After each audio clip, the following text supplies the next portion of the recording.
Mitch Guthrie, and this is the Long Letter Podcast. My guest this episode is Maria Petty. Maria, introduce yourself. My name is Maria Petty. I am a mother of 4. I recently lost my middle child. He was 16 years old, and I think that's pretty much where I'm at with identifying these days. And that's why you're here. That's why we're talking today, and we're going to get into that story. But and you're sort of local. You're up in Lakewood. Steilacoom. Yep. Steilacoom. Okay. And so, yeah, just for listeners, this is friend of a friend sort of interview. You went to middle school with Leah Rader, who we had interviewed earlier, and she kind of reached out and thought it'd be a good opportunity for you to share your story and kind of tell your experience as a parent in this. And so I'm glad to have you here, and I appreciate you driving down. I know it's not a quick ride necessarily.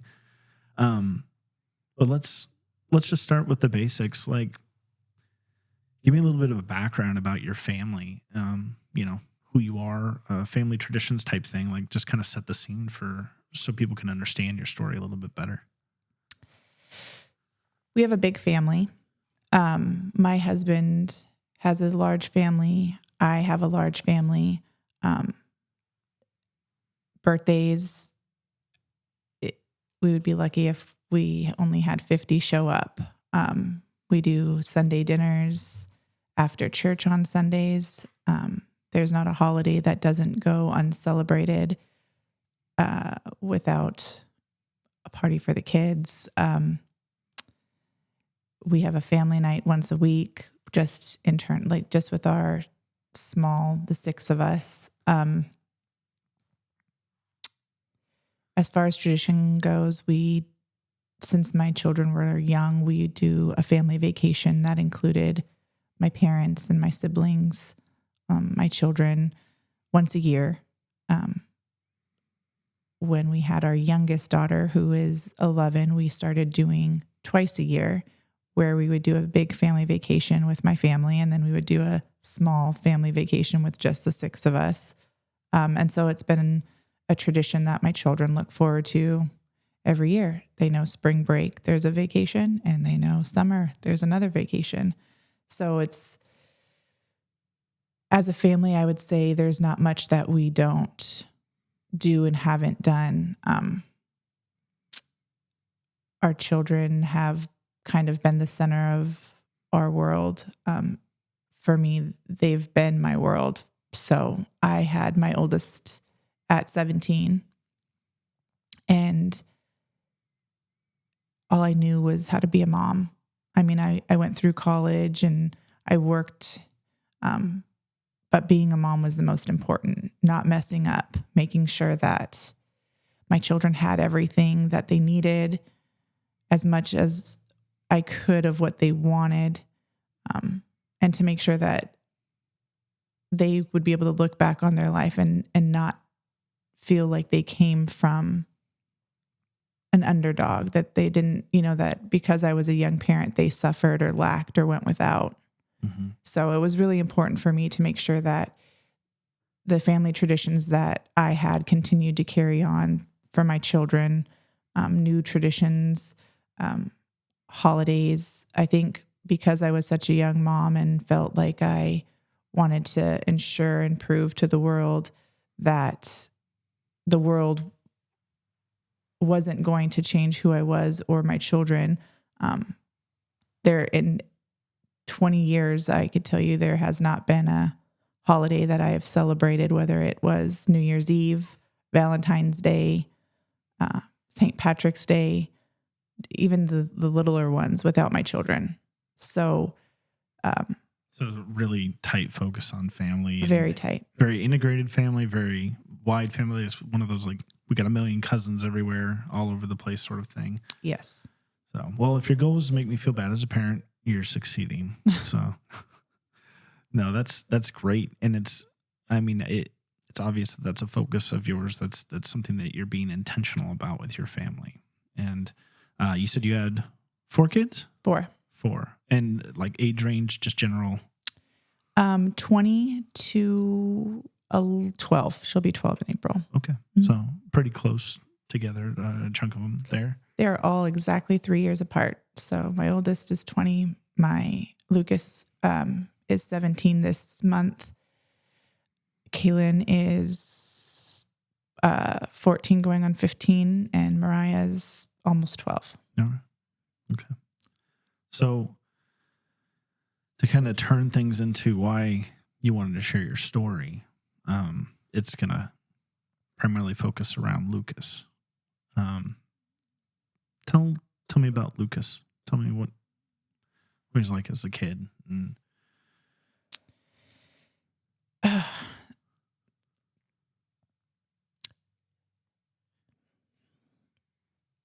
he was definitely a very wild child, full of energy. That's the kid that would be in trouble and couldn't stop laughing. It would be so frustrating. Everything was a joke to him. every parent gets kind of one of those. Yep, he was mine. He was also like my lover. Like he loved his siblings. He loved his family. He really thrived off having those connections and being just content with who he was. Lucas had Asperger's. So growing up through the schools was really hard. We chose not to put him on medication, and we also chose to not allow him to be in special ed. So he struggled. He was different. So, and the kids knew it, and he dealt with that a lot. And he was never ashamed. He just kind of embraced it in a different way. He was okay with being different. He was okay with people making fun of his style or who he was. As he got older, he started wrestling. His older brother wrestled because my husband and I both wrestled, and he was still young enough to where he couldn't be stimulated. You couldn't touch him without him kind of moving. He didn't like to be touched. He was higher up with the Asperger's, and we knew that he was higher on this, right? Tactile issues that kind of come into play. And he did wrestling. So he wanted to, and I looked at my husband and I said, I don't think this is a good idea. So his first time out on the mat, I mean, a kid was on him and he shot straight up just because he didn't like he was so sporadic.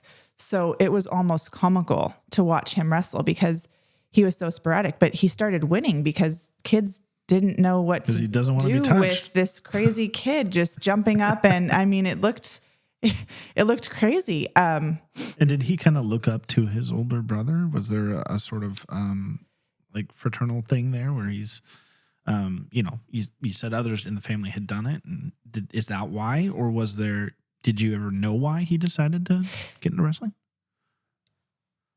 Like I said, my husband that's been part of our life since we were 8 years old.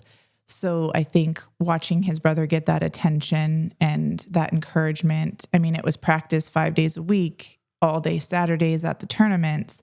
So I think for Lucas, it was wanting in on that action. And we let him try it, and it just stuck. It worked. He enjoyed it, and he was doing well at it. He did. I was shocked. I mean, I could tell you I was the most shocked as he climbed the ladder. When he started middle school, he went undefeated all 3 years. Wow. Took first in district both years because the second year he wasn't wrestling for the school due to COVID.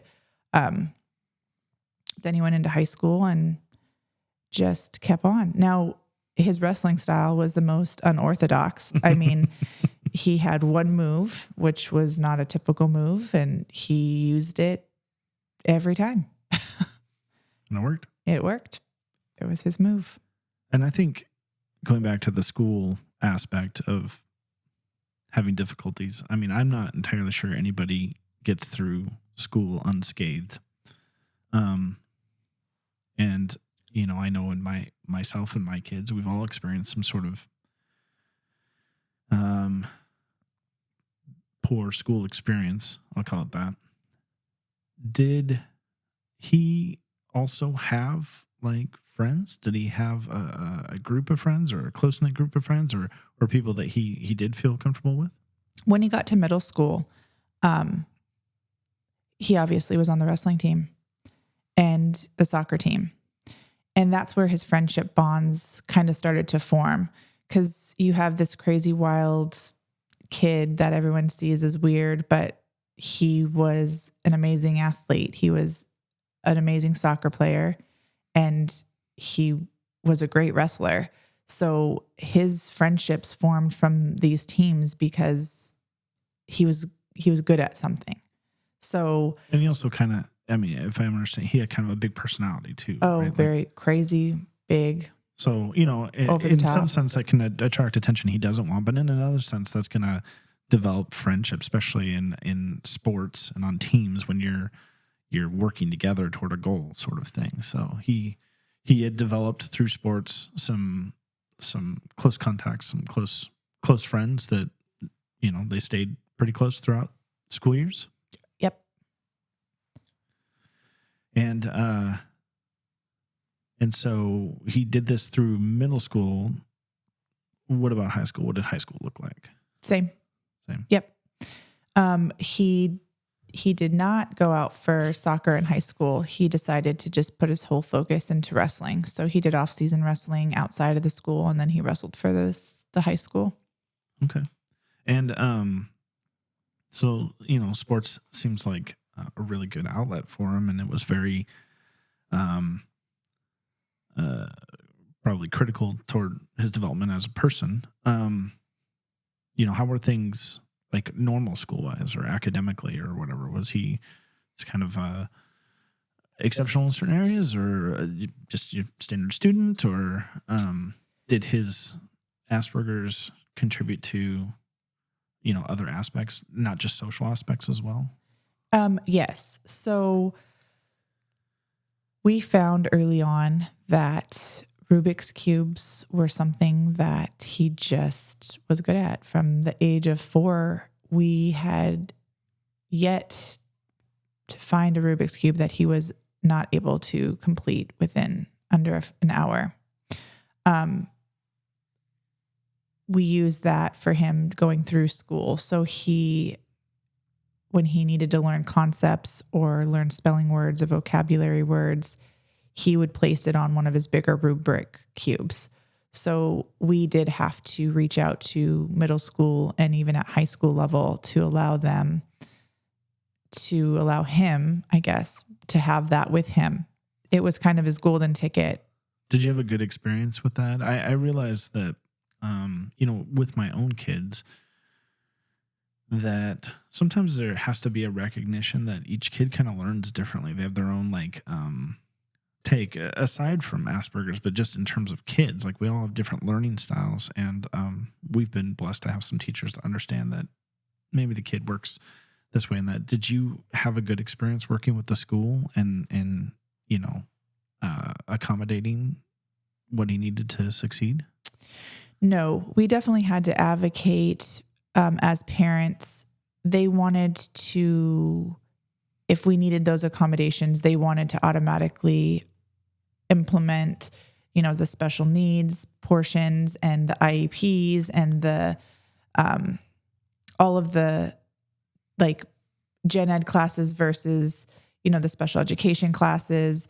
And none of that was what we wanted. We wanted him to just be able to have a Rubik's Cube that he would be able to take out and use during class for tests. And it was like a tactile thing to help focus and you know, concentrate. less of that for him. So Okay. he would study based off of The configuration of right. the thing. And so Okay. as he's doing it, it's like he would put it down, answer a question, and then it was almost as if that's how he remembered certain concepts or words, or the only thing that he didn't need it for was mathematics. He was extremely gifted in the math department. But And it was just a Rubik's Cube. Like it doesn't have anything written on it or nope, anything. It nope, was just just this. colors. That's interesting. I know I play guitar, and there's songs that I learned when I was a teenager that um, if I had to go stop and write it down, I don't know if I'd be able to do it. I have to play it because it's muscle memory. It's like you go from one thing to the next, and sometimes I'll forget, and it's because I'm thinking too hard about what I'm trying to do. And if I kind of stop that and I go back and I just start playing and don't think about the next thing, then the song comes back. I remember how to play this part. It's fascinating that he had this sort of I don't know what you'd call it, like a what do you want, mnemonic type aspect to a Rubik's cube, um, and yet that's kind of how his brain was wired. Set this pattern, and then okay, now I know what to do next, and go back and forth. And they did eventually allow it.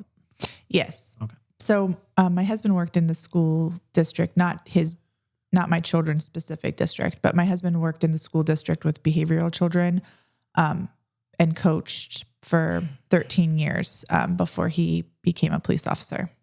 Okay.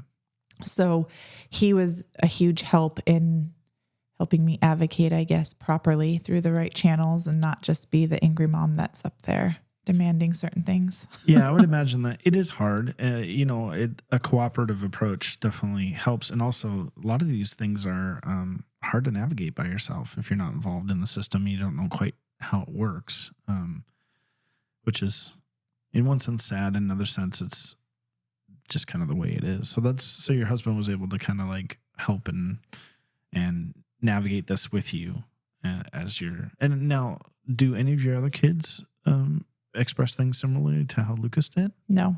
Okay. So he's just this very unique individual in your family, and you guys are doing the work to try to accommodate his learning style and what he's got going on. Yep. Okay. So what's next for Lucas? Like what, he's in high school, he does sports, he's found ways of working with the school load that he has to do. Where does his story change? June 2022. So just not even a year out from here right now. Correct. Okay. Yep. So he went to a sleepover with a lot of the friends from school. And what I know now is that they decided to smoke marijuana, and it shouldn't have been that big of a deal is what he told me when everything came out. It's just weed. It's not that big of a deal. So he had this sort of kind of loose idea of what it meant, or what it meant to do that. Right. And how did you, so he goes, how did you find out? How you say when it eventually came out, what did that look like? So I have an app that kind of a spare phone for each of my children's phones that downloads pretty much all of the messages coming in and all of the things that come in that I can randomly pick up when I have time, or I'm laying in bed and can't sleep, because I'm one of those crazy moms, I guess. In June, at the end of June, like I said, he went to the sleepover. Looking back, it makes 100% sense now. He was sick. He got sick Sunday. He was sick all day Sunday. He was throwing up. He had diarrhea. He was like sweaty. I thought he was just super sick. I kept him home Monday, Tuesday, he went back to school, still not feeling 100%, and came back from school feeling 100%. I noticed that the sickness started to be on a regular basis. And I took him to the doctor. They told me it was just a flu. I took him in and had him drug tested because there had to be some type of explanation. I didn't think I was crazy. Did you have a suspicion? Like when you do, like, I mean, the drug test, jumping to drug tests after you do the medical, tests or whatever. I mean, it seems like you had maybe an idea, or you were curious. My oldest son, there were a lot of things that looked familiar to me. Okay. But in the same sense, Lucas he had such a hate for drugs because of what it did to his brother. So it was almost one of those things that it was just me doing it for peace of mind. The drug test came back. It was positive for THC. And was this, so there was the one night sleepover thing where he did, are you saying that there was multiple instances now where you were tracking this pattern, or was it from that one night? Since that one night. Okay. And then, is he allergic to marijuana? I mean, I know some people have a different response to it. So like, what would make him sick? So what would make him sick was the marijuana that he smoked that night was laced with fentanyl. So he's responding to the fentanyl in it, not necessarily the marijuana. So his body started to go through withdrawals late Saturday evening. Okay. Yeah. So it's a bigger high and a bigger crash. Yeah. Okay. And so you go through, I mean, did the doctors think you're crazy? Are Yes. they like, man, we don't do this for kids, or whatever it was? Like, what did you have to do to make that happen? They did. I had to pay out of pocket. I took him to a drug testing center and paid the $150 for a drug test. You're not screwing around. This is yeah. So, and Wow. then, like I said, it came back positive for THC, and felt like the worst thing in the world. And his response was, it's just marijuana. It's not that bad. It could be worse. Like, at least I don't want to, I'm not using drugs, but I'll stop. That wasn't good enough for me. So I bought a large amount of tests, and I started testing a couple times a week. So you're doing your own UA lab at your house, basically. Right.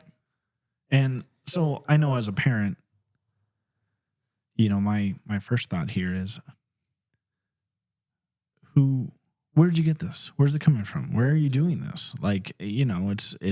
Did you have that thought? Did you have issues with the kids he was hanging out with, or the places he was going? Were you worried about that? Or were you just addressing the direct issue at hand? The kids he was hanging out with were all good kids. I mean, they were on the wrestling team. They were on the soccer team. They had good grades. They came from good families.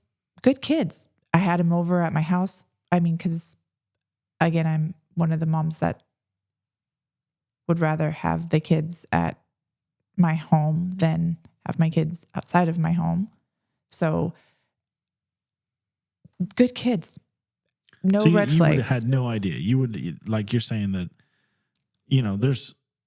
there's not a kid that raised any red flags with you, and it was just like, this is their friends. This is how they interact. And so after he tested positive and stuff like that, then did you start to did you address the where are you doing this sort of thing? Or Yes. Okay. And what did that look like? He was very open. His friends, a couple of them had come over after that, and I made it a point to talk to them as well. Did you test them, or one of his friends? Yes, I did. No. It was a prereq to spend the night, but I mean, like I said, they were very good kids. I mean, very respectful, very involved in sports, and not what you would. I guess the ignorance is, you think of automatically if someone's using that, they're going to look a certain way and they're going to be a certain way and they're going to come from a certain fit family. a pattern or whatever. Right. And this is not happening with you. You're seeing just normal. And it's just the willful ignorance that I think a lot of us, including myself, feel safe living with because it makes you feel better. Yeah. Well, and there's so much trust that we implicitly employ. In society, like people that are like us and people that are similar backgrounds and families or whatever, the assumption is that they're safer than people who are different than us or who have obvious, issues or whatever. So I get the thinking there, but I imagine that this whole situation then kind of turned that upside down. Is that? No, not at that point. Okay. Lucas's UAs became clean. No more marijuana. And he was getting sick. So like, was the sickness enough to be like, hey, I shouldn't be doing this, or I don't want to be sick anymore? I mean, was the sickness hitting that point where it was like he didn't want to do it, or was it? For him, once it came out. So in July, he had been testing clean. We allowed him to, get a part-time job for the weekends and do all the things. And he had went to work, and I had asked my sister to stop by his job because he seemed off, and I didn't get a chance to snag him before he left. My sister showed up to work, and he was sitting out on the curb,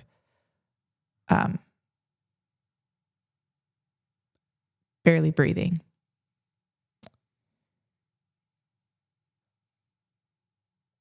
She called me panicked and rushed him to the hospital.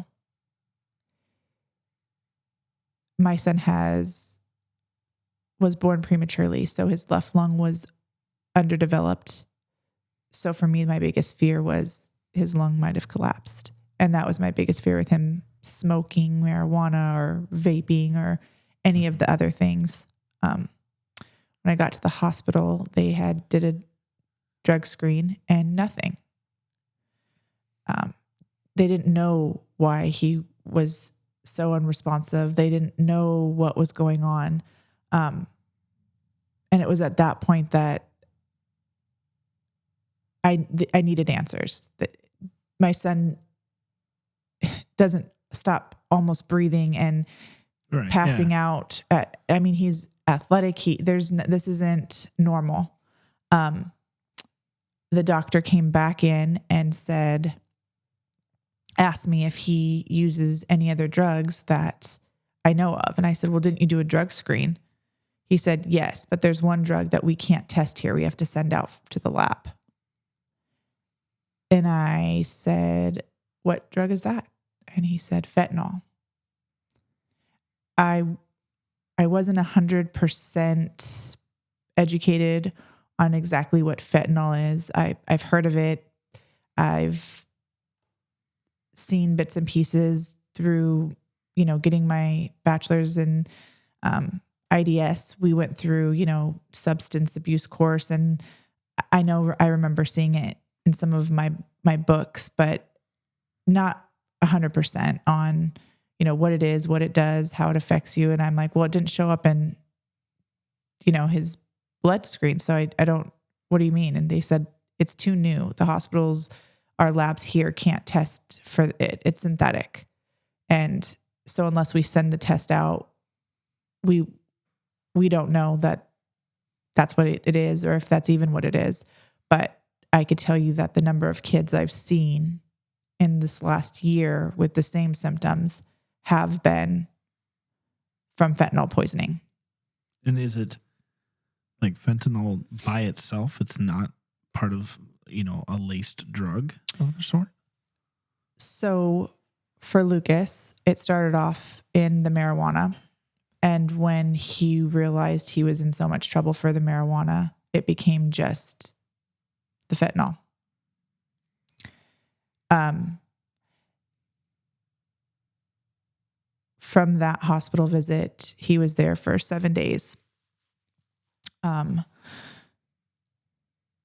He was embarrassed and he was ashamed and he was angry.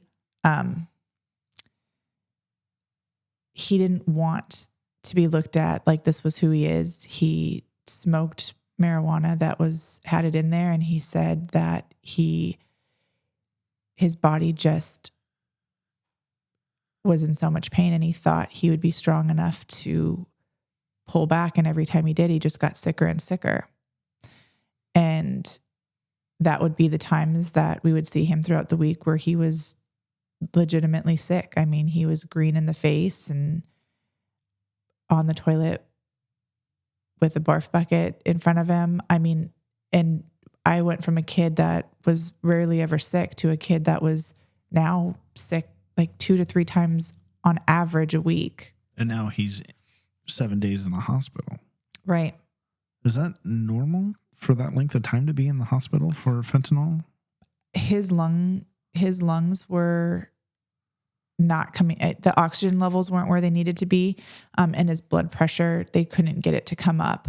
They said that it is normal, that they informed me that, the biggest misconception is that fentanyl can be stopped or that you can jump on to Suboxone like you would with heroin or other opiate drugs and wean yourself off. But fentanyl is on average 60% higher, the lowest being 50% higher than heroin, which is the highest form of opiates that we once had running our streets. And the withdrawals from one-time fentanyl use are equivalent to the withdrawals someone would go through that had been using heroin every day for 3 months. Yeah, and I don't know if people would realize that, fentanyl has a medical use. It's used in hospitals and stuff. It has been for a long time. But the fentanyl on the streets is considerably more concentrated and potent than what they even use for medical purposes. So the marijuana that there was the joint that was on my son's bed the morning he passed. They tested that and it came back positive for fentanyl. And the amount of fentanyl that was in there was 4 times the legal dose that they would administer in the hospital. And how old was he at this time? 16. 16. And so 7 days in the hospital, I assume that you did the test for checking for fentanyl and it came back positive. Did Yes. the doctor said he had to send it off? Yes. Has that changed at all? Do you know whether they can do a quicker turnaround on testing for fentanyl? Not yet. Okay. And insurances aren't covering the expenses to send it out to the labs. So it's very hard to find places that have their labs set up for fentanyl. I know that people are rushing to get that because it's a huge issue. It's a huge problem. Huge. Right. I mean, we have people on average, we're looking at 875 people a day on average dying from fentanyl overdose or fentanyl poisoning. Yeah. And, at this time with your background, your training, were you keeping like Narcan or something with you, or was that a part of your response at this time? Oh, we had a Narcan in all 3 bathrooms. I have a Narcan in my car. I had a Narcan in my husband's car. We have 2 Narcans in our hallway medicine cabinet. And then I have a Narcan in my kitchen. And Maria, before we had done this interview, I had talked to you briefly ahead of time. I was like, man, you sound like a mom on a mission. And everything you said, it just keeps lining up with that passion to be ready, to be prepared, to be, for this. And, I know as a mom, you said, people think I'm that mom or I'm crazy or whatever. But you weren't crazy. You weren't wrong, Right. Do you okay, let's kind of take it back to Lucas's story here. So you spend a good chunk. He spent 7 days in the hospital. He gets out. What happens next? Where does it go from there? I enroll him into drug and alcohol classes. I get him into counseling. He is doing visits with our priest weekly as well. So he went from public school I pulled him out. Like I didn't enroll him in August to start school at his high school. I pulled him out and he was going to be homeschooled by my aunt, who homeschools my younger cousin who's a month apart from Lucas. So I pulled him from everything. I guess as a mom, I've never seen myself as being as physically affectionate as I would like to. I joked before, if I would have to choose an animal, I think I'd be more like a lion, right? I bathe them, I feed them, I teach them how to be independent. I show them how horrible the world is. But ultimately, like, I knew that I would be able to protect them from the world until I was gone. I wanted to prepare them for when I was no longer here to protect them.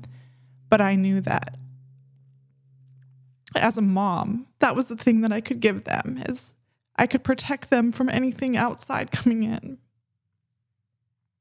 And I was wrong. And thinking on your family, this tightly integrated family, I mean, did everybody step up? Everybody wants to do the most they can to help Lucas, to help you. Like Everybody. You're not by yourself. Oh no, my aunt and uncle jumped in. I didn't feel. I mean, when I tell you I went overboard, we put cameras in the house. We put ADT came out and put alarms on all of our windows, on all of our doors, cameras throughout the outside and inside of the home. Lucas was not allowed to be without an adult. My aunt stepped up to do his homeschooling and watch him. Well, my husband and I both worked. He was never left alone. My parents helped with all of because remember, I had him in counseling 3 times a week, drug and alcohol classes 5 times a week, medical testing twice a week. So my parents and sisters and cousins and sister-in-laws, they all jumped in and helped with rides and with, watching. And of course, with everyone had wanted to jump in and talk and at him and to him. And it was all hands on deck. I definitely can say I am truly blessed that I haven't had to walk this journey alone. Knowing that my family would be there. I mean, that was never a fear, just because I grew up in a very tight family. And you've got a support system, right. Not just for him, but for you. And you're like a maximal parent. You're doing everything, not just everything, but you've gone beyond that in all of your efforts to try to help Lucas and save him. Correct. So with all of this going on, what happens?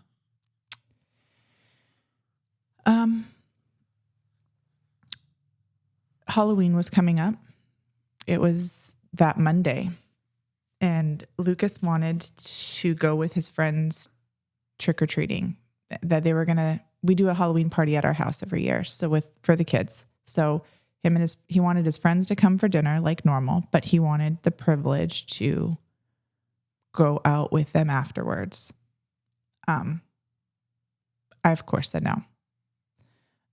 It was a huge issue. He wanted to go to the haunted house with his friends on Saturday. I said no. I wasn't able to go, and unless his dad or myself were going to go chaperone, he was not allowed to go with his friends.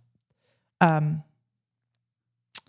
he spent that weekend pouting, really angry at us for not trusting, for me being always over the top. And at this point, he had been successfully clean. Correct. Okay. Yep. So, and I just want to make listeners aware, like, we're talking, this was just 4 months ago. 4 months. Yeah. Okay. Yep. So Monday morning rolls around. It's Halloween. I'm getting the kids ready for school, and my youngest daughter, I had to get to the bus stop, and I had called for Lucas because he's homeschooled. So to get ready to go to my aunt's when I dropped the other kids off, but I needed him to get up and help me with other kids. He didn't respond, so I shot him a text message. I got home and none of the kids were up. So I was pretty irritated. I marched into his room to get my nephews up for school, and he's laying there asleep.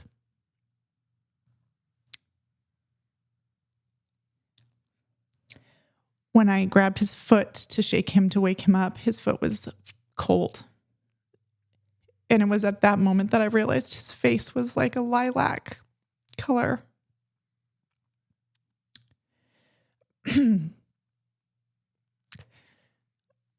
I screamed for my nephews to go downstairs, and I called 911 from my watch. With the schooling and the extra training that I had, I knew what I needed to do. I grabbed him by his ankles and I got him to the floor, and I began compressions. I stopped compressions, realizing that I had Narcan, and I went to his bathroom in his room and grabbed the Narcan under the sink. I shot him with Narcan. I ran to the hallway and grabbed the other two, and I shot him with those 2 Narcans. And then I continued compressions. I compressed for 8 minutes. I heard his bones crack.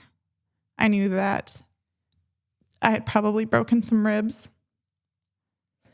But he just didn't wake up. And are you on the phone with 911 during all of this as well? Yes. And I mean, for listeners, it's common to break ribs and bones doing compressions. It's part of the process. But you couldn't get him to come back. No. And so it's also physically exhausting. I mean, I'm sure there's just a ton pumping through you right then and there, but the act of compressions, I mean, it takes a lot of effort. And so even you said 8-9 minutes? 8 minutes. 8 minutes. I mean, that's exhausting for anybody. When did paramedics arrive? They arrived 8 minutes after. Okay. And so what did they do when they got there? The first two to arrive, it was a younger gentleman and an older gentleman. And the younger gentleman took over and looked up and said, "He's gone." And the older gentleman looked at me and I said, "Please." And he told him to keep compressing. He was going to run to the car to get the bag. And he came in and he went through the motions. And I think, looking back, I was very thankful. I mean, I'm sure he knew as well that my son was gone. But he was still willing to try. Mm-hmm. I had called my dad from my watch, and they were there 4 minutes after the paramedics arrived. My dad and my one of my younger sisters were the first to arrive. And was it just you as an adult that was at home at that time? Correct. And so you've got multiple kids running around too, as well. Not just the issue with your son, but there's, did you say cousins? Yes, I had our nephews. We took our nephews in last year, and so they were downstairs. Okay, so you've already got kind of a full house. You've got paramedics on site who are they're being gracious and they're doing everything they can. Right. And you've got your family shows up. I know after the fact, when this is all said and done, were they able to give you a time of death or estimated time of death? Yes. The medical examiner placed his time of death between 4:30 and 6:30 a.m. And what time had you gotten in there when you 7:11. Okay. How?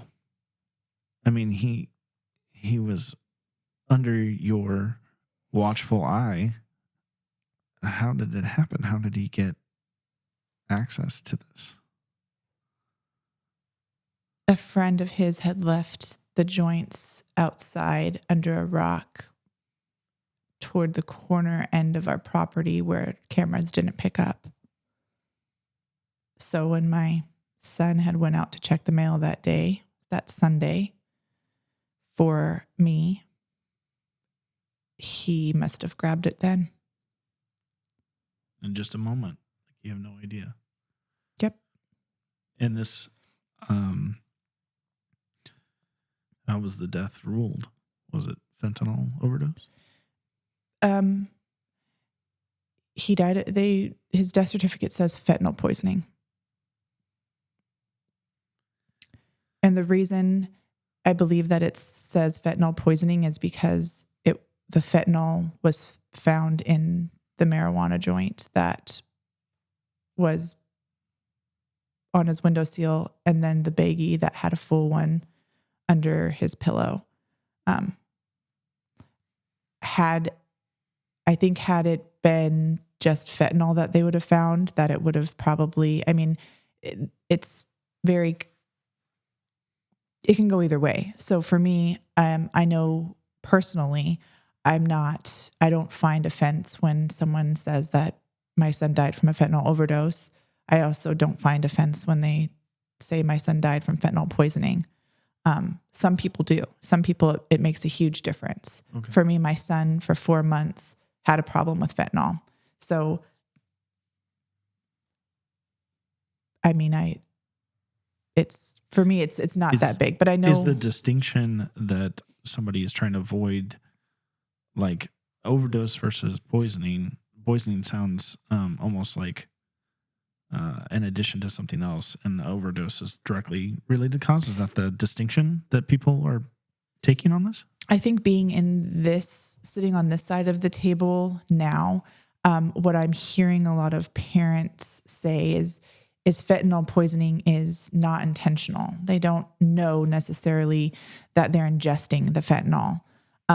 Where fentanyl overdose is saying more like this person had a problem with fentanyl. And you know that your son it was fentanyl related. Correct. So, but I think that's a good thing to understand, that people have that distinction, to be respectful of the situation that people are.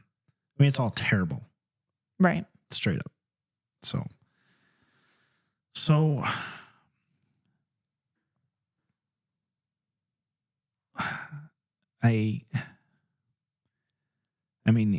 I think there's probably some trauma having been the one to find him and do all the work you tried to do to save him. As a mom, though,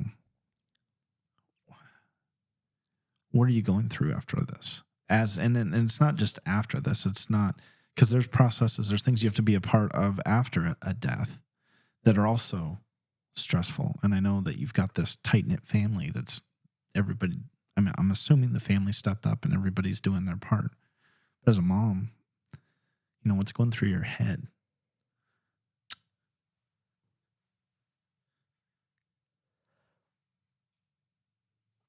What I could have done differently,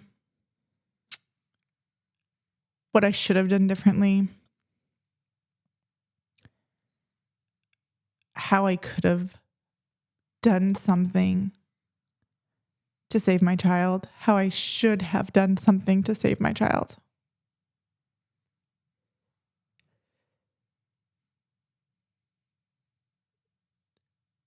I think the hardest part for me is still being a mom and looking at my children and wondering like how to continue to be a mom, because the mom that I thought that I was, in reality, I'm not that mom. I, I'm not able to protect my children. So what good am I actually to them? A part of me on October 31st died with my child. So trying to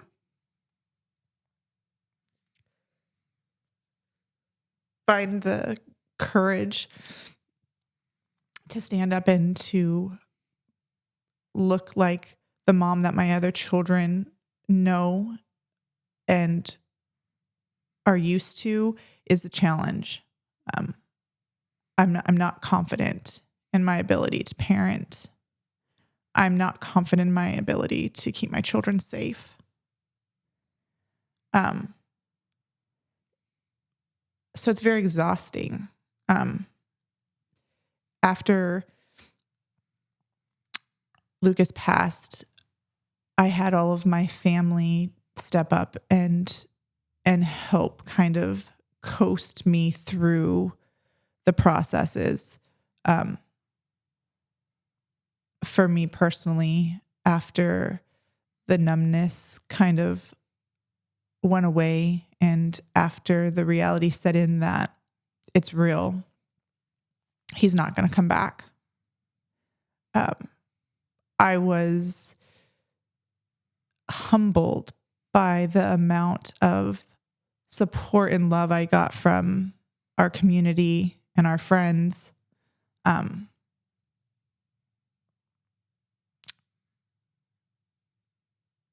It really, I think it was a light for me to realize that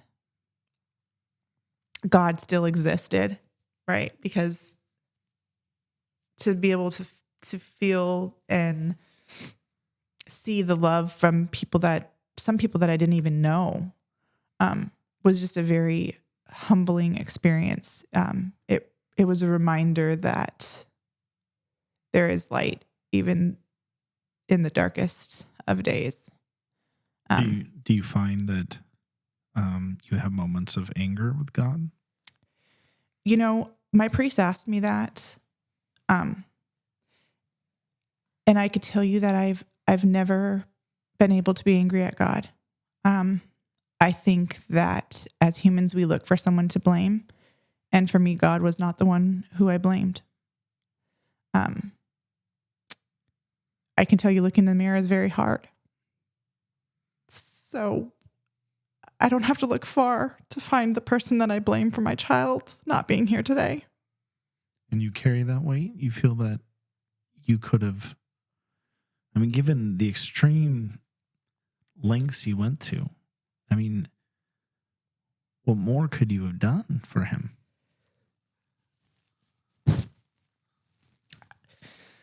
I don't know. I thought about it and, taking him away, going to a cabin in the woods where there's no one around us, something. It was my job to protect him, and I failed. Do you find you got this big, strong mama spirit that comes out? Are there times when you just want to hold your kids? That the protection aspect, I know that's a critical part of who you are, and I'm not putting that down, but is there a time when that guard comes down and you just exist? with your family as it is right now?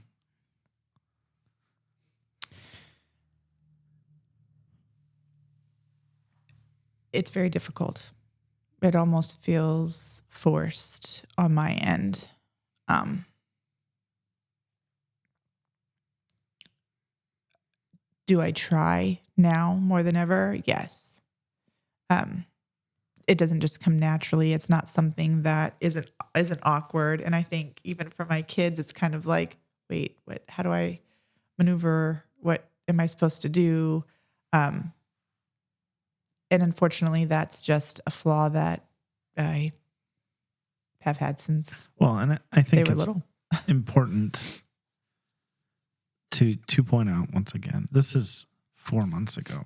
This is 4 months in the making.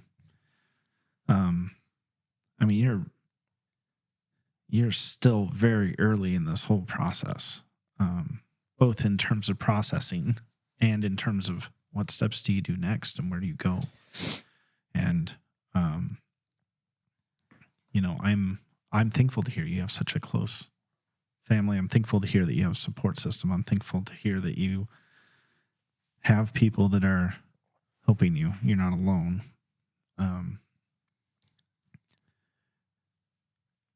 When I talk to you, and I've said this before, that the impression I got was that you're a mom on a mission, given everything that's happened with Lucas and that tragedy. What is that mission now? What does that look like? My mission is to get the schools to acknowledge the problem, not just around fentanyl, not just around drugs and substance abuse, but around mental and social aspects that these kids go through. I mean, we're so set on sending our high schoolers home with a baby that cries every 3 hours. We're so set on having these classes to let them know that it's their choice to choose their gender identity and going through all of the gender theory. But we're not setting these kids down and going over what healthy relationships look like, what being a friend means, what having healthy relationships with a child and a parent, with an adult and a parent, with a child. None of those things we have implemented. So for me, I think it starts with the mental health aspect, the social skills that these kids are given. I know that the day of Lucas's funeral, the amount of children that I saw there that came out of their way to apologize broke my heart. In no way should these children have to carry that type of guilt. And I think that what happens is that we're not teaching social skills. So these kids believe that being a good friend, loving someone means you take their secrets and you keep them tight and you be there for them, not necessarily giving them a broader spectrum of understanding what being there for someone means, what it looks like to be there for someone, giving them options to reach out to people, giving them like resources to do those things, letting them know that the safety is number one. And that without, whether it be sexual abuse, physical abuse, mental abuse, drug addiction, these kids need to know that there's outlets for them to reach out for help for themselves and for their friends. That are safe too. I mean, I think that the struggle with kids coming forward on a lot of the stuff is because they don't want to get in trouble and they don't want their friend to get in trouble. Right. But that relational aspect is what I'm hearing is the missing. We talk about how to deal with these things and this stuff and whatever, but we're not talking about what is our obligation to others, to our friends and their health and their safety and and so on, the relational aspect of it, not just the, knowledge of this is good and this is bad and so on. Do you, how are his friends? I mean, I would imagine that this would shake people up. I would imagine that this would, like you said, they were coming up to you and talking to you about this, apologizing. And how are they doing? A lot of them message Lucas's phone every day as if he was still here, with updates on school, with their personal feelings. It breaks my heart because these kids, including my son, they believe they're invincible. And they believe tomorrow is going to come and they could do something different if need be. The kids that are left to live after the death of a friend, especially one who dies from suicide, drug overdose, abuse, they're left wondering, if I could go back, I should have. And that's a guilt that as a mom, I know how hard it is to carry. But as a child, it makes me sick to know that there are kids out there that walk around feeling as though they could have done something different, as though they should have done something different. Because it's not their fault. And no one's trained them how to do anything different. And now they're left with this grief. Where do they go from there? What are we doing for them now? We're not stopping the cycle. We're not teaching these children and educating them on the social aspects of life. Drugs are bad. That's what we learn in health class. Drugs are bad. Well, the risk is so much higher now because, I was a child of the 80s and 90s. You go out and smoke a joint. Likely at that time, it's not laced with anything. It's just, it's not even of the quality of, pot that they grow and make today, right? But fentanyl changes the game a lot in terms of heightened risk. And yeah, you're right. The drugs are bad. I mean, you ask any kid, are drugs bad? They'll tell you an adult, yeah. But then what you're talking about, this aspect of who are you to your friend, and what obligation do you have to them, and what does it mean to actually care for somebody and to look out for their welfare, not just protect their secrets or whatever, and that is, it's a lot harder to teach than drugs are bad. Right. Well, with fentanyl especially, it's not just kids. I mean, adults. It's almost this equivalent to playing Russian roulette, right? I mean, you don't know. You don't know how much actual fentanyl is in the pill or in the whatever other drug you're taking that's laced with it. And the fentanyl that they're selling out on the street is so unregulated that it is a Russian roulette. You could die, you could just get really high, or you could not get high at all. Yeah. And so looking back now, the Maria before and the Maria after, how do you see yourself? We had talked briefly before that your perspective of these things has changed. How have they changed? How do you see these kids and these families that are dealing with this now? I think for me personally, if I were to be 100% honest, I was that person that, after Lucas died, I wanted to educate and let the world know this drug took my child, that this drug is a killer and it's killing children rapidly. It's killing people rapidly, daily. And TikTok has been a forum that I've kind of gravitated to.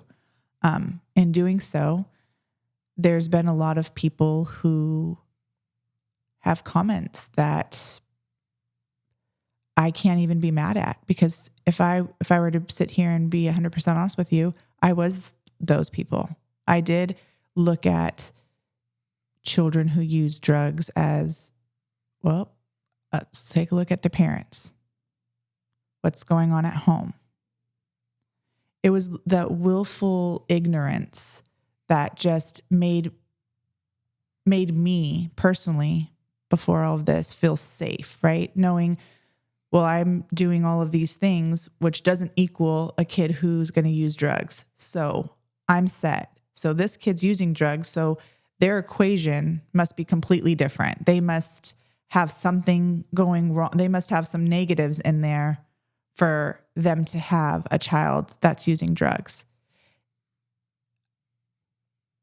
I guess what I would want people to understand is that I was that person as well. I mean, it feels safe to live in that willful ignorance, right?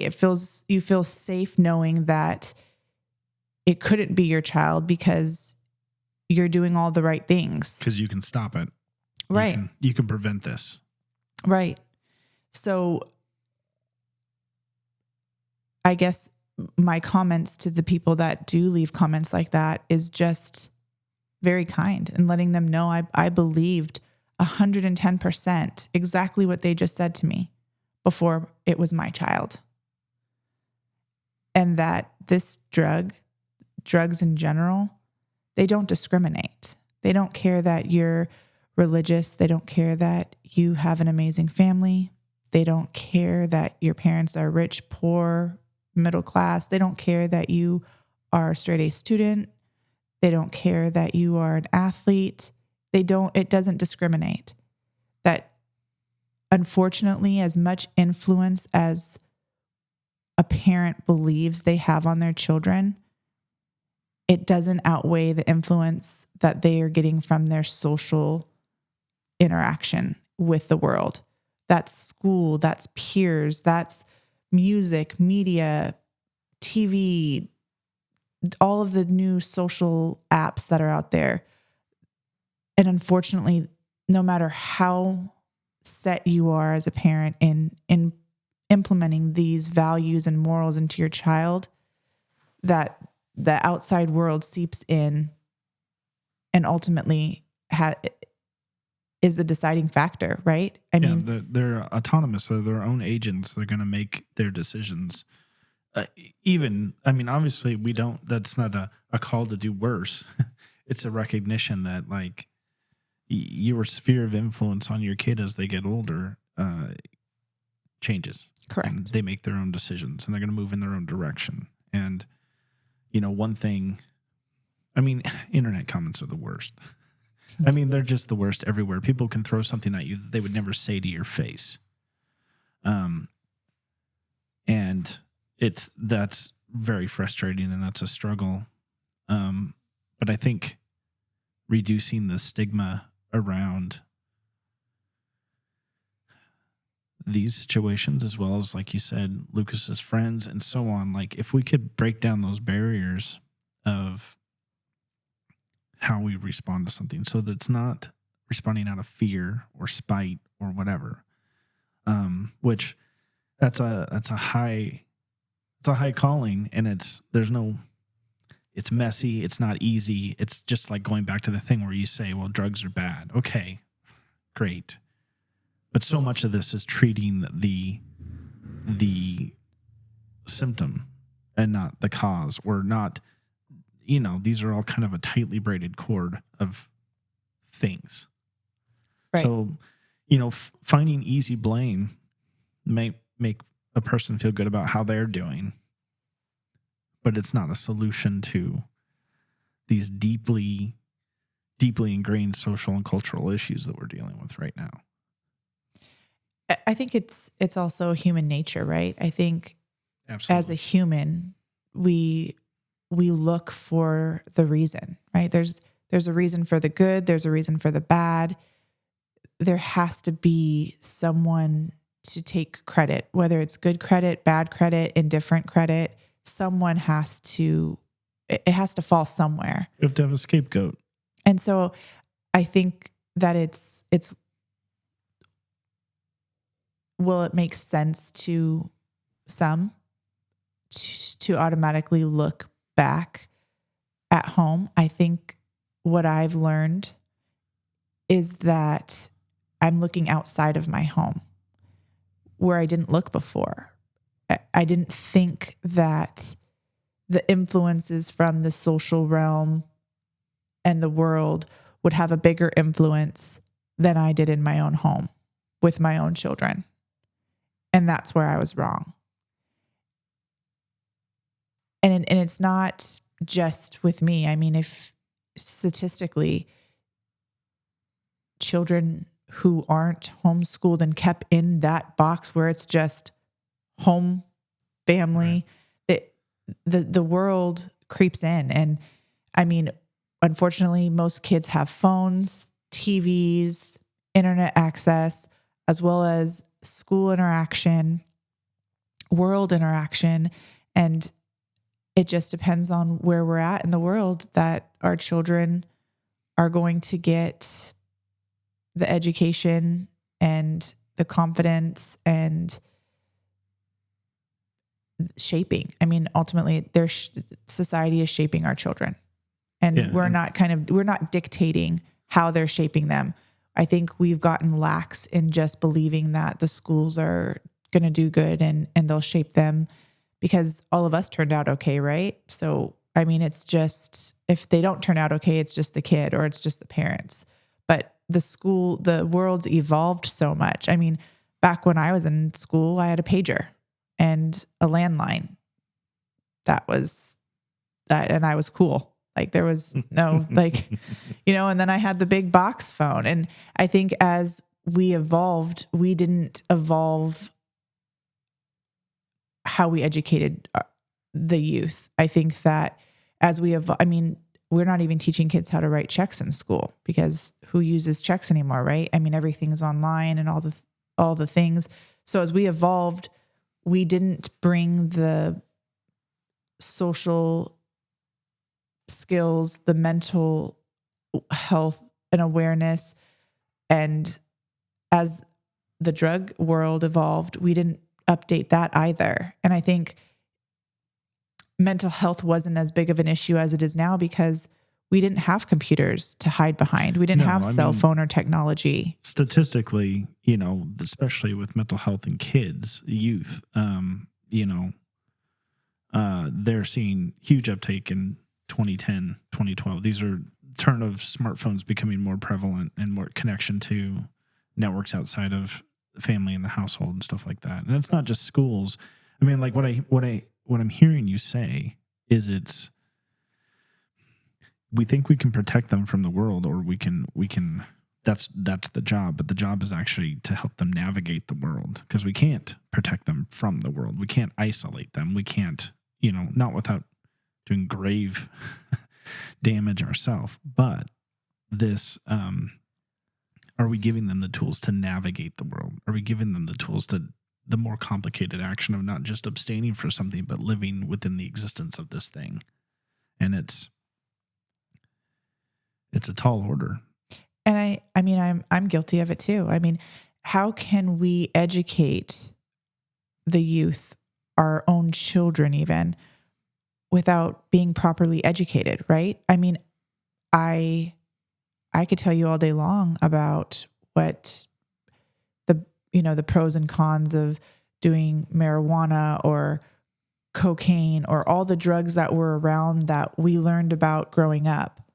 I couldn't tell you if Lucas would have come to me and said, "Mom, I'm going to try fentanyl."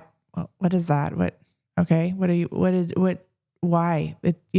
I have no idea. I can't tell him this is what it could do to you. This is what it will do to you. Factual. I wasn't educated.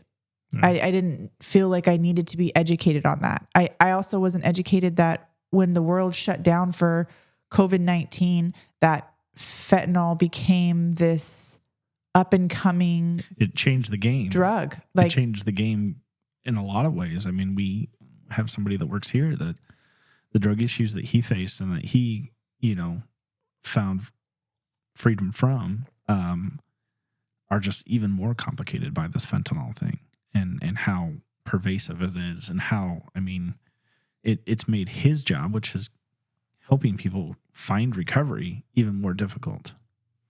And yeah, these are huge issues. We talked before that there's also not likely easy solutions. These things are going to be complicated and integrated and all sorts of stuff. And there's, the small influence that we have over our little sphere here. One thing I want to talk about briefly before we wrap up, though, is that you have another son who is dealing with addiction. Is that correct? correct. What's his name? Patrick. Patrick.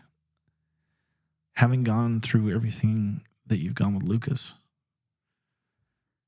how are you doing with Patrick? Like, what are your fears? And I mean, I would imagine that you have some fear-based response there as well as ways of doing things differently. Right. Obviously my biggest fear is I'm going to have to walk to that morgue one more time and for yet another child. It went from being a fear to a reality. So it's, I guess the difference between now and before is that this isn't a possibility. This is a reality. It's not if, it's when, right? So after Lucas passed, we sent him to Minnesota. I know that we talked about the dual facility earlier.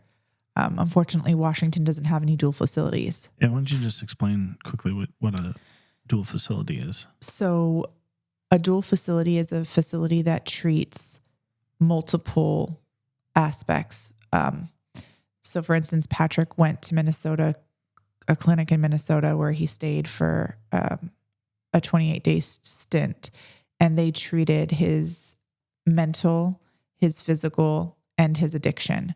So Patrick had an accident at a trampoline place when he was 14, and he has a permanent traumatic brain injury. His brain swelled. They put him in a medically induced coma for 3 months. The damage from the swelling was permanent.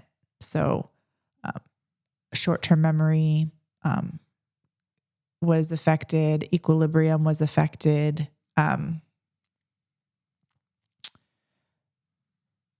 Lots of headaches, chronic headaches. They also prescribed him after he came out of the coma and started him on, therapy and occupational therapy. He had to learn how to rewalk, talk. The only thing he didn't have to relearn was his second language, which was Spanish, and he surprisingly didn't have to relearn mathematics. Percocets. So for a little over a year, he was taking Percocets for pain management for his headaches.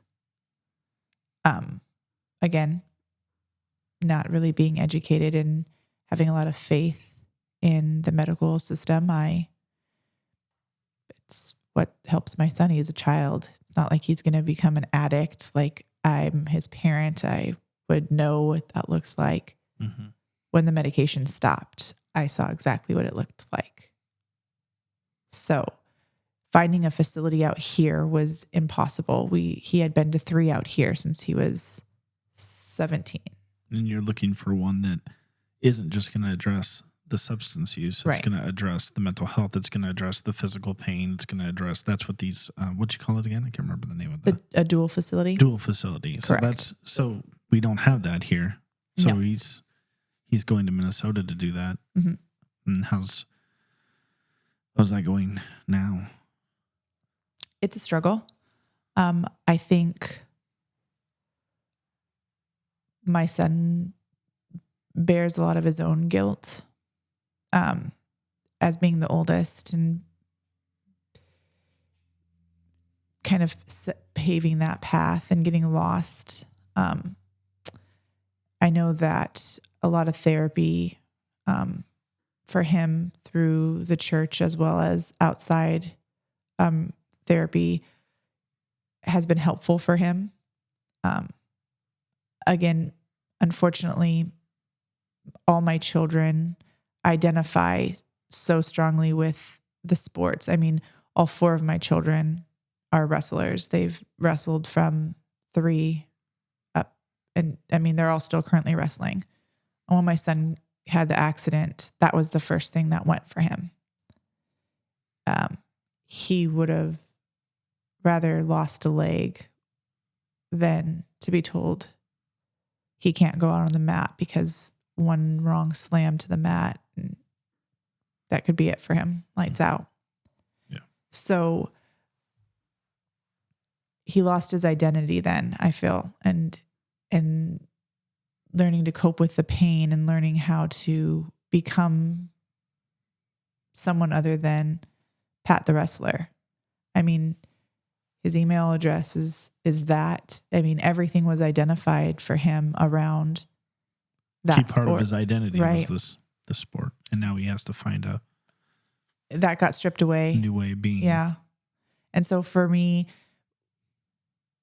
once he stopped the medication and we noticed that he was going outside of the home to self-medicate, we sent him to a treatment center. He was 6, almost 17. He felt like he was a prisoner. Our treatment centers out here resemble a jail. I mean, it's cold. The floors are concrete. The beds are hard. The food is gross. They're put in, scrubs. It's almost like a Raymond Hall. I mean, his 3rd night there, he had called and said, I've never been to jail, but I'm pretty sure this is what jail feels like. Yeah, it sounds exactly like it. Unfortunately, that was all we have. So when I found the dual facility in Minnesota, I was extremely excited and grateful. Patrick arrived there, called the next day and said, this is like a hotel. He had a queen bed, huge white fluffy feather down, their own dresser and drawers, their own private bathroom, carpeted. They had meals. They had a gym. The counseling center was in one area. The medical center was in another. And then the treatment center was throughout the whole middle base. They had a beautiful courtyard. They had a swimming pool. They took that stigma away, right? I feel like people who are going through addiction and wanting to get help, they already feel isolated. They already feel they know how people feel about that. Right. Because they're those people. Yeah. They're addicts. And our treatment centers reflect that. Our treatment centers are telling them when they get there, yep, you're an addict. This is what you can expect. The difference between the facilities here and the facilities in Minnesota and even Colorado right now are that they've taken the approach where they want to reach them on a social level. They want to give them that feeling of equality. You're no different than me. Everyone has their own problems. This is just your problem. You need tools to navigate that other people don't necessarily need, and that's okay. but we're not going to lock you up and we're not going to treat you like second-class citizens because of it. Which is, I understand the locking up. I understand the punitive form. I understand the carrot and the stick approach to this stuff. And on a certain level, I get it. But when I look at the fact that we're dealing with people who have all sorts of things, TBI and pain and trauma and whatever it is, man, that effective approaches are ones that treat people like humans, that shares in their humanity and helps them navigate the thing. It's one thing to tell somebody this is what you do to do that. It's another thing to give somebody the tools so they can do it themselves and navigating that world. And the environment. I mean, I truly believe that placing them in an environment that makes them feel good about who they are. Most addicts go into recovery already feeling as if they're not worthy, right? Yeah. A lot of addicts have lost a lot along the way, whether it's family, friends, children. They've already paid an ultimate sacrifice. So at this point, it's almost like for them, they feel like they don't deserve better than the cement floors and the pad on the hard or box that they're spring. completely defined by their addiction. Right. And not the other aspects that make them a person. Right. And I feel like just going off of the amenities that the facility has to offer, it automatically shows and says without having to be said that you deserve to live somewhere that's pretty and nice and that has all these amenities. Yes, you have an addiction. Yes, you have a problem, and we're going to be here to help you fix it and navigate through that with you. But you don't deserve to live second class to anyone else. Like you deserve this. You deserve to get the treatment while still having nice living accommodations. Right. I mean, you're not in jail. You're wanting to recover. It's easier to find the help and navigate the process if you're not being married to your stigma with it. Right.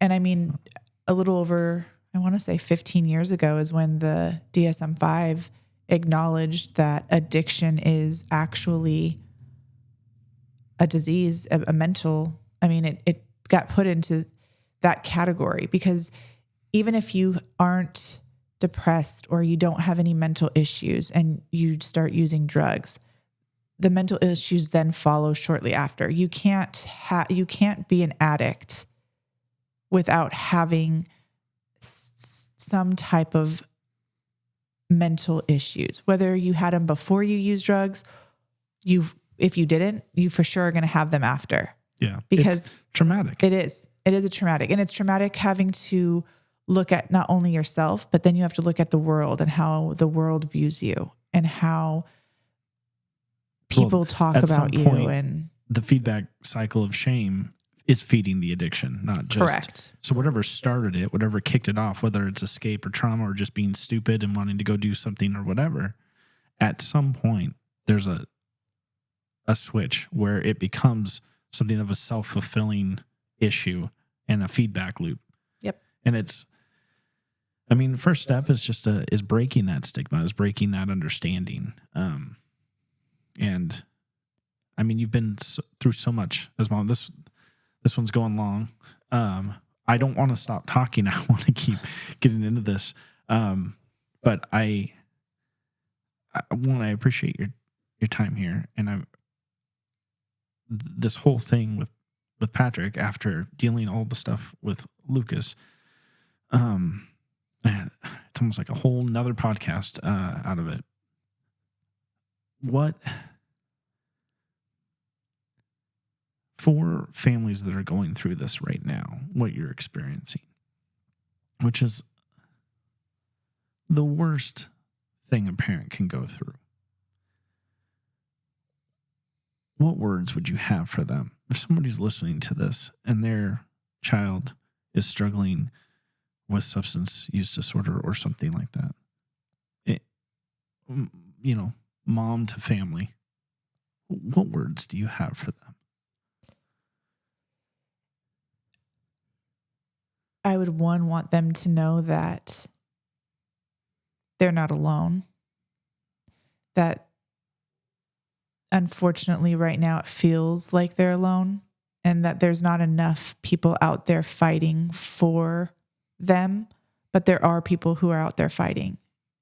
And getting help for your child doesn't mean you've failed in any way. And finding what works for your child and is probably the hardest part. The hardest part for me was knowing that I had to do things that my child viewed as cruel. What mom would lock up her child? What mom would pull me from school? What mom wouldn't let me do the sport that I love? Understanding that it's okay. There's no right or wrong. There's no book to navigate us through this. And that if you look hard enough, there's education out there on this drug. I mean, it's not as public as it needs to be, but understanding that it's serious and there's not always a promise of tomorrow. And shifting a little bit, if there's by chance somebody like a Lucas or his friends that are listening to this, what words would you give to them?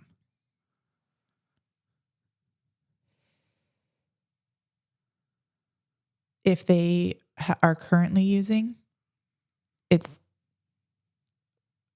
according to my child, it was the most painful thing to stop physically.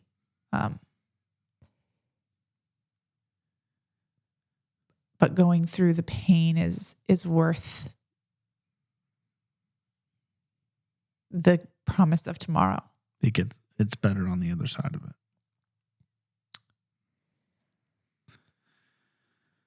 Well, Maria, I want to thank you for reaching out to me. I'm thankful that you shared your story. Yeah, thanks for having me. You have been through every parent's worst nightmare, and I don't know how. I typically use humor to keep awkward situations at bay, and that's not appropriate for these situations. But I